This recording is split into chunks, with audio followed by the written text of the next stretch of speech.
They did everything they could to make you break, and they almost enjoyed it. The truth is, some people don't hurt you by accident. They hurt you on purpose, and then they wait. They wait to see you scream, fall apart, beg, or lose control. That's what they live for.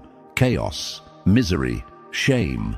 They set the trap, they throw dirt, they push your buttons, and when you don't react the way they expect, it messes with them in ways you can't even imagine. Because you didn't give them the satisfaction. You didn't fold. You didn't explode. You didn't even flinch. You stood there in the middle of that disgusting situation, surrounded by rumors, betrayal, envy, and poison.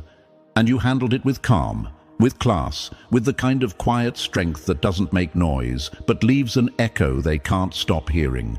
You weren't supposed to survive that level of disrespect. You weren't supposed to walk away with your mind intact and your head held high. They painted you as weak. They poked at your limits. They made a public scene and expected a public meltdown. Instead, you gave them something they weren't ready for: stillness.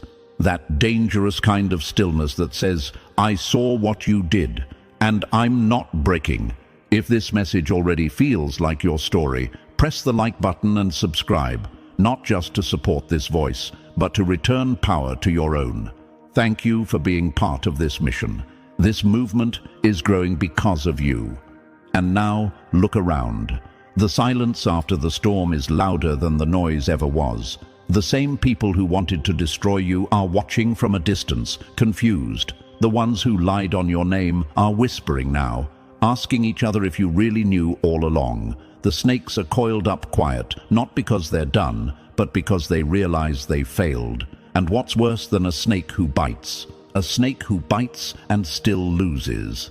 They say it takes less than a second for the human brain to snap in anger, but it takes a lifetime of soul development to choose grace in the middle of war. You didn't just stay calm, you taught a lesson without opening your mouth.